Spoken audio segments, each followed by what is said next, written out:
한번 나쁘게 얽혔다가도 평생 나쁘기만 한 상태가 지속되는 건 아닌 것 같아요. 그래서 이런저런 재밌는 일들도 많이 일어나는 것 같고요. 오늘 제가 보낼 사연도 꼭 그런 이야기입니다.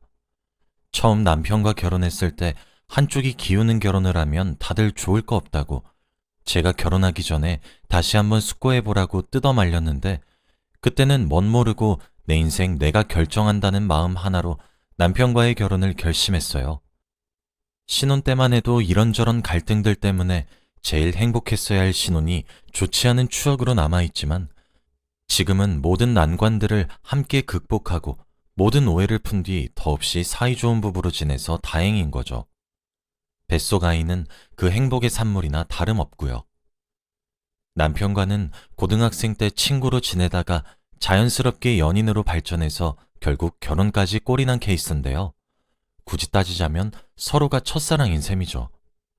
어렸을 때부터 남편과 연애를 오래 해서 그런가 저희는 굳이 말하지 않아도 서로와 결혼할 거라는 확신이 있었어요.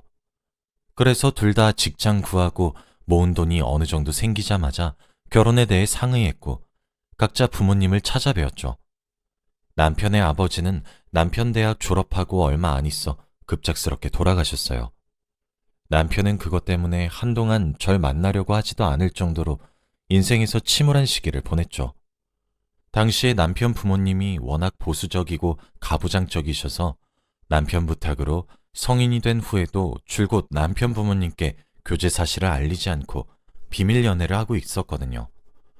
그래서 남편 아버지가 돌아가셨는데도 장례식에 참석하지 못하고 남편이 힘들어할 때 큰 위로가 되어주지 못해 많이 미안했어요. 남편은 이사하러 가기 전에 제게 자기 엄마가 아버지 돌아가시고부터 충격이 크셨는지 성격이 좀 모나계시니까 좀 이해해달라고 양해를 구했어요. 저는 상심이 크셔서 그랬겠구나. 충분히 이해한다면서 걱정 말라고 남편을 안심시키고 어머니를 배웠습니다. 사실 저는 원래 성격도 싹싹하고 부침성도 좋고 웃는 인상이라 주위 어르신들이 저를 참 많이 아껴주시고 좋아해 주세요. 오죽하면 저 태어나기 전까지 저희 엄마께 아들 아들 노래를 부르시던 할머니도 지금은 손주들 중에 단연 저를 제일 좋아하시거든요. 그래서였는지 남편의 어머니를 뵐 때도 저는 설명할 수 없는 묘한 자신감에 빠져 있었습니다. 지금까지 그래왔던 것처럼 남편의 어머니도 저를 좋아하시게 될 거라고 꼭 그렇게 만들 거라고 다짐했죠. 하지만 제 그런 다짐은 시어머님의 이유 없는 악의 앞에 맥을 못 추리더라고요. 시어머님이 저를 보고 가장 처음 한 말이 뭐였는 줄 아세요? 얘는 사람 기분 나쁘게 왜 자꾸 실실 웃어? 어디 모자란 거야? 제가 무슨 넋 빠진 사람처럼 푼수같이 웃은 것도 아니고 좋은 인상을 심어드리려고 계속 미소 짓고 있었던 건데 시어머니는 처음부터 그렇게 말씀하시더라고요. 저를 향해 대놓고 드러내는 한 번도 느껴본 적 없었던 시어머니의 적대감 때문에 저는 당황해서 할 말을 잃고 눈만 깜빡거릴 수밖에 없었습니다. 그때부터 시어머니와 제 악연은 시작된 것 같아요. 죄는 미워해도 사람은 미워하지 말라는 말 아세요? 저희 시어머니는 이 말을 좀 바꿔서 사람은 미워해도 돈은 미워하지 말라는 말에 어울리는 분이셨어요. 이유는 설명도 안 해주시고 제가 마음에 안 든다고 첫인상부터 별로였다고. 저와 남편의 결혼을 반대하던 시어머니는 저희 친정이 번화가의 상가 건물 몇 채를 소유하고 있다는 사실을 알고는 머릿속에서 계산기 몇 번 두드린 후에 언제 그랬냐는 듯 저희 결혼을 허락해 주셨어요. 결혼 과정에서 저랑 남편은 사치라고 생각되는 건 최대한 줄이고 소소하게 식을 올린 뒤에 가구나 신혼여행에 집중하자 이렇게 계획했습니다. 집은 제가 마침 21평짜리 아파트에 혼자 자취하고 있었기 때문에 남편이 못 만들어 오는 걸로 상의했고요. 집을 제가 제공하는 결혼이다 보니 예단 예물 안 하려는 요즘 추세에 맞게 저희도 그냥 하지 않는 쪽으로 의견이 모아지고 있었죠. 그런데 시어머니가 갑자기 끼어드셔서는 예단 예물 해오는 거 보면 집안 수준 빤히 드러나지 않겠냐고 저더러 기대하겠다고 하시는 거예요. 거기에 대고 예비 신랑이랑은 안 하기로 했다 말하는 순간 시어머니 분기탱천하시면서 결혼 다 엎을 것 뻔하고 저희 집안 사정 다 아는 마당에 남들 하는 만큼만 예단 예물 해간다 해도 가진 게 얼만데 고작 이거냐고 속 좁다 소리 하실 게 뻔했어요. 결국 예단 예물을 억대로 해갔습니다. 시어머님은 예의도 잊은 채 대놓고 좋아 죽으려고 하시더라고요. 철없이 부모님 지원만 더 끌어쓴 셈이라 저희 부모님께 죄송한 마음도 컸지만 괜히 초반에 심기 건드려서 결혼 생활 내내 고통받는 것보다 지금 돈 좀 더 쓰고 편하게 살면 되겠지 생각했습니다. 그리고 부모님도 남편 돌아가시고 홀로 사시는 시어머니께 은근히 연민을 느끼시는 것 같았어요. 그 나이에 아들까지 장가 보내고 나면 무슨 낙으로 살겠냐고 하시면서요. 저희는 결혼 후 유럽으로 신혼여행을 다녀왔어요. 그리고 달콤한 신혼을 며칠 만끽하지도 못하고 또 일이 터졌습니다. 시어머니가 갑자기 전화 오셔서는 대뜸 가슴이 너무 답답하고 숨을 못 쉬겠다고 아무래도 죽을 때가 다 된 것 같다면서 저랑 남편을 호출하시는 거예요. 당연히 외동아들인 남편은 불이 나게 달려가서 시어머니 모시고 병원에 갔죠. 그런데 진단 결과는 이상이 없대요. 혹시 몰라 온갖 정밀 검사까지 다 해보았지만 검사 결과에는 전부 이상 없다고 나왔습니다. 시어머님이 좀 풍채가 있으신 편인데 의사로부터 건강을 위해서 살을 좀 빼셔야 한다는 얘기만 들었죠. 호흡을 힘들어 하시는 것도 비만이라서 그런 걸 수 있다면서요. 의사분 말씀 듣고 웃음 터지는 거 속으로 참느라 혼났습니다. 그런데도 시어머님은 분명히 나 어디 아픈 거라면서 떼를 쓰셨어요. 결국 그래도 자기 엄마라고 그냥 두고 볼 수 없었던 남편이 며칠간 시어머니를 집에서 모시면서 저희가 신경 써드리자 했었죠. 시어머님이 저희 집에 며칠 신세진다 생각하니 썩 반갑진 않았지만 그래도 길어봤자 일주일이라 생각하고 참았습니다. 그동안 시어머니는 아픈 척 하시며 제게 온갖 잔소리를 다 하셨습니다. 일반적으로 노인분들이 아침잠이 없으신 편이잖아요. 시어머니는 아직 해도 안 뜬 새벽 4시에 깨서는 제게 아침상 차려오라고 시키는 건 기본이었어요. 시어머님은 자기는 눈 뜨자마자 밥을 먹어야 힘이 난다면서 예외 없이 저를 깨워서 꼭 아침상을 차리게 시켰어요. 그러면서 국이 짜다 싱겁다, 밥이 왜 이렇게 지르냐 퍽퍽하냐, 아직 밥 지을 때 물 높이도 못 맞추는 거냐, 자기 아들을 맘 편히 맡길 수가 없다면서 온갖 트집을 잡으셨죠. 하루는 안방에 함부로 들어가셔서 제 옷장을 벌컥벌컥 열고는 사이즈도 안 맞아서 입지도 못할 제 옷을 자기 몸에 가져다 대면서 애미야, 이거 나한테 더 잘 어울리는 것 같지 않니? 색도 화사한 게 나한테 딱이네, 딱이야 하면서 백화점에서 산 좀 가격대 있다 싶은 옷들은 전부 자기 달라고 은근하게 조르는 거예요. 그러면 저는 시어머니 황소고집에 못 이겨 알겠다고 하고 계속 비위를 맞춰드리는 수밖에 없었습니다. 그것도 모자라서 시어머니는 제 외출까지도 자기 멋대로 하려고 하셨어요. 제가 결혼 전에는 디자인 회사에서 일하다가 회사 근무 환경이 마음에 안 들어서 결혼 직전에 퇴사하고 프리랜서로 전향했거든요. 그래서 잘 모르는 사람이 보기엔 집에서 노는 것처럼 느껴져도 집에서 계속 외주받고 마감기한 지켜서 결과물 보내느라 어떨 땐 밤새는 날도 많아요. 그날도 그 전날 마감 끝나고 생긴 휴일이라 오랜만에 친구들 얼굴도 한번 보고 친정에도 들렀다가 와야겠다 생각했어요. 시어머니가 외출복으로 갈아입고 화장대에 앉아서 외출 준비하는 제 모습을 보시더니 어디 나가는 거냐? 하고 물으시는 거예요. 네, 어머님. 오랜만에 친구도 좀 만나고 친정에도 잠깐 다녀오려고요. 괜찮죠?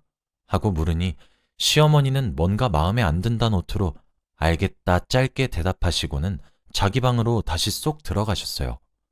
그리고 저는 집을 나가서 친구들 만나 맛있는 것도 먹고 오랜만에 이야기꽃을 피우면서 즐겁게 시간을 보냈죠. 슬슬 친정에 갈 시간이 되어 친구들과 헤어지려는데 남편으로부터 전화가 왔더군요. 한창 회사에서 일할 시간에 무슨 일인가 싶어 전화를 받았더니 남편이 다짜고짜 화를 내면서 저보고 어디냐고 묻는 거예요. 그래서 지금 친구들이랑 만나서 카페에서 차 마시고 있다 하니 남편 목소리가 더욱 단호해지면서 당장 병원으로 오라고 어머니 쓰러지셨다고 하는 겁니다. 제가 나가기 전만 해도 멀쩡하셨던 시어머니가 왜 갑자기 쓰러지셨는지 영문을 몰라 남편이 알려준 병원 응급실로 달려가니 시어머니가 병원 침대에 누워 계셨어요. 남편은 그 옆을 지키고 있었고요. 황급히 달려오는 제 모습을 보고는 남편이 화를 참는 듯한 목소리로 말했습니다. 당신, 우리 어머니 건강 안 좋아서 내가 신경 좀 써달라 했잖아. 근데 어떻게 이럴 수가 있어? 당신 밖에서 노는 동안 어머니 혼자 쓰러져 죽을 뻔했어. 일단 남편에게 미안하다 사과하고 시어머니께도 죄송하다고 오늘 컨디션 안 좋은 줄 알았으면 절대 혼자 내버려 두고 안 나갔을 거라고 거듭 사과드렸어요. 그랬더니 시어머니는 듣기 싫다는 듯 에휴 하고 눈 감은 뒤 반대쪽으로 고개를 획 돌리시는 겁니다. 남편은 얼마 안 있어 다시 회사로 복귀하고 저는 시어머니 곁을 지키는데 시어머니가 비아냥거리는 말투로 제게 말하더군요. 그러게 아픈 시애미 두고 밖에 나가시더냐? 아픈 시애미보다는 지 부모, 지 친구들 보러 가는 게 더 소중하다 이거지. 제가 거기에 대고 해명하려고 입을 대니까 듣기 싫다라고 소리치시곤 이불을 끝까지 덮어 쓰시더군요. 때마침 의사분이 보호자를 찾아서 제가 다가가니 의사분은 혹시 몰라 CT 검사도 해봤지만 쓰러지면서 가벼운 뇌진탕만 있었다고 따로 신경 쓸 부분은 없고 아무래도 이렇다 할 병이 있다기보다는 나이 들면서 노쇠하는 자연스러운 현상 같다고 말씀하셨죠. 솔직히 의사 소견까지 자꾸 시어머니께 이상 없는 걸로 나오니까 시어머님이 어쩌면 아픈 척을 하고 계신 건 아닐까 의심이 안 되려야 안 될 수가 없더군요. 그도 그럴 것이 시어머님은 남편 앞에서는 매번 입맛 없다, 힘이 없다, 연약한 척 하시다가도 남편 회사 출근하고 나면 입맛 없다 할 땐 언제고 밥을 두세 그릇씩 싹싹 비우시거든요. 제가 차린 밥상 간 안 맞아서 먹기 싫다 하시면서 밥 때는 꼭 안 놓치려고 하시죠. 그것도 모자라서 식후에 꼭 디저트까지 찾으세요. 게다가 하루는 새벽에 밤새면서 외주일하다가 화장실 가러 잠시 밖에 나왔는데 화장실 옆에 있는 시어머니 계신 방문 틈 사이에서 이상한 노랫소리가 작게 들려오는 거예요. 뭔가 싶어 숨죽이고 살펴보니 시어머니가 전에 저한테 뺏어가신 옷들 하나씩 힘겹게 짚어 올리고 콧노래 부르면서 아주 패션쇼를 하고 계신 거예요. 조금 있다가는 제가 지켜보고 있는 것도 모르고 뭐가 그렇게 신나시는지 살사까지 추시더군요. 남편이랑 저 있을 땐 힘 없다면서 매일같이 침상에 누워만 계시던 분이요. 이러니 제가 시어머님을 의심 안 할래야 안 할 수가 있겠어요? 분명히 혼자 사는 것보다는 며느리가 때 되면 밥 차려주고 청소도 해주고 온갖 귀찮은 일은 다 해주니 편하게 살고 싶어 아픈 척 하시려는 거겠죠. 어머니를 다시 집으로 모시고 퇴근한 남편에게 제가 목격한 시어머니의 멀쩡한 모습들을 그대로 전하기는 좀 그래서 의사 소견을 전하면서 은근슬쩍 떠보니까 그럴 리가 없다면서 그럼 제 말은 지금 자기 엄마가 거짓말하고 있다는 거냐? 아까도 그렇고 자꾸 왜 이러냐면서 저한테 정말 실망할 것 같다고 말하더군요. 제가 아니 내가 하려는 말은 시어머니가 거짓말하고 있다는 게 아니잖아. 그냥 계속 검사를 해도 시어머니가 큰 병이 있다는 증거는 안 나오니까 하고 말하니 남편이 도중에 그거나 나한텐 다 같은 소리로 들려 이렇게 끼어들면서 성을 내더군요. 그날 대화는 그렇게 끝났어요. 게다가 남편은 제게 상의 없이 몸도 성치 않으신 시어머니 혼자 살게 하기엔 자기가 걱정된다면서 저 몰래 시어머니 혼자 사시던 집을 처분하고 저희 신혼집에 시어머니를 눌러앉게 한 거예요. 물론 시어머니도 중간중간 이대로 자기 혼자 어떻게 살겠냐며 혼자 살다 쓰러지면 누가 알아주겠냐고 그대로 황천 가는 거 아니겠냐고 자주 한탄하시면서 남편 마음을 흔들어 놨죠. 남편은 완전히 자기 엄마 편이었어요. 다른 건 다 참을 수 있어도 저 몰래 합가시킨 건 저도 가만두고 볼 수가 없어 남편에게 이 집 따지자면 당신 집 아니고 100% 내 집인데 어떻게 나한테 상의도 없이 그럴 수 있어? 하고 따졌습니다. 그랬더니 남편은 지금 그게 문제야? 이러다 엄마 쓸쓸하게 돌아가시면 나 스스로를 용서 못할 것 같아서 그래. 당신 그것도 못 참아? 어떻게 사람이 피도 눈물도 없어? 하고 맞받아치면서 저희의 대화는 어느새 싸움이 되었죠. 목소리가 커지니 자기 방 안에 가만히 있던 시어머니도 이건 아니다 싶었는지 밖으로 나와서는 저를 꾸짖으셨어요. 어디 여자가 하늘 같은 남편한테 대들어? 돈 좀 있다고 우리 아들 기죽이려는 거야? 하시면서 역정을 내시며 제게 성큼성큼 다가오시는데 순간 억 하시고 뒷목을 부여잡으시면서 어머니가 쓰러지시는 거예요. 이번에도 혹시 시어머니 각본, 시어머니 감독, 시어머니 주연의 꾀병 연극인가 싶어 가만히 상황을 살피고 있으니 전이랑은 뭔가 촉이 달랐어요. 황급히 구급차를 부르고 대학병원에 가서 남편과 함께 의사를 기다렸습니다. 그새 남편은 조금 진정이 됐는지 아니면 하나 있는 어머니도 잃을지 모른다는 두려움에 많이 초조해져 제게 의존하고 싶어졌는지 미안하다고 먼저 사과를 하더군요. 저도 남편의 마음을 이해해주지 못한 것 같아 사과했어요. 그리고 얼마 안 있어 의사분이 오셨는데 췌장암이라고, 일단은 긴급 수술 중이라고 하시는 겁니다. 저도 남편도 깜짝 놀라 왜 그전에 있던 병원 검사 결과에는 안 나왔던 거냐 물으니 복부 CT 검사에서는 종양이 발견되지 않았다고, 내시경을 했으면 아마 조기에 발견했을 거라고 하는 겁니다. 그런데 저희 시어머님이 엄살도 심하셔서 다른 검사할 때 내시경은 받기 싫다고 죽도록 떼를 쓰셨거든요. 수술은 무사히 끝나고 시어머님이 깨어나시길 기다리고 있었습니다. 시어머님이 눈 뜨자마자 남편이 의사 불러오겠다고 해서 나가고 병실에는 시어머님과 저만 남게 되었죠. 어머님, 죄송해요. 사실 그동안 어머님 아픈 거 꾀병은 아닐까 의심한 적도 있었어요. 아니야. 실은 그동안 나 하나 편하자고 꾀병 부린 거 맞아. 어린 나이에 아무것도 모르고 경준이 애비랑 결혼해서 시어머니 구박 속에 경준이 낳고 평생 그 까다로운 양반이랑 경준이 뒷바라지하고 살았지. 그리고 경준이 대학 졸업하고 나도 이제 좀 편해지나 싶었는데 경준이 애비 허망하게 가버리고 나 혼자 남았어. 더 어이없는 건 경준이 애비 유품 정리하다 알게 된 건데 죽기 전까지 나 몰래 다른 여자랑 바람을 피고 있었더라고. 그거 아는 순간 얼마나 화가 나고 내 인생이 비참해지던지. 그때부터 믿을 건 돈이랑 내 배 아파 낳은 내 아들밖에 없다 생각했던 것 같아. 근데 아들놈이 갑자기 결혼하겠다면서 너를 데려왔는데 네가 갑자기 너무 미워 보이는 거야. 내 아들 뺏으러 온 것 같고 나는 젊었을 때 없었던 돈 너는 많이 가지고 있고 자신감 있어 보이는 모습에 질투났지. 그래서 일부러 아픈 척하고 너 골탕 먹이려고 했던 거 맞아. 나도 똑같이 시집살이 고되게 했으면서 똑같이 돌려주려 했던 못된 심보였지. 근데 그게 천벌로 돌아왔는지 내가 진짜 죽을 병에 걸렸다 하네. 죽을 때가 되니까 사과해야겠다는 생각이 번뜩 들더구나. 새아가 미안하게 됐다. 노인네 마지막 사과라 생각하고 그동안 있었던 일 서운하게 생각하지 말아다오. 부탁한다. 시어머님이 자기 죄를 뉘우치며 담담하게 자기 인생을 읊어내시는 모습을 보니 어느새 저도 그동안의 서름은 풀어지고 코끝이 찡해지더라고요. 눈물 맺힌 눈으로 어머님 손을 잡으면서 아니에요. 서운한 거 하나도 없어요. 어머님, 어서 기운 차리세요.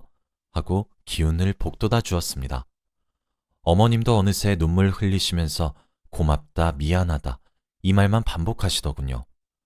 이렇게 저희 고부 갈등은 다소 황당하게 그리고 감동적으로 끝나게 되었어요. 다행히 시어머님은 죽음의 고비를 넘긴 후 기운을 점차 차리셨고 연세는 있으셨지만 항암 치료를 열심히 받으시면서 회복세를 보이고 있어요. 의사분도 췌장암이 완치되기 어려운데 시어머님이 정말 잘 이겨내고 계시다고 말씀하셨죠.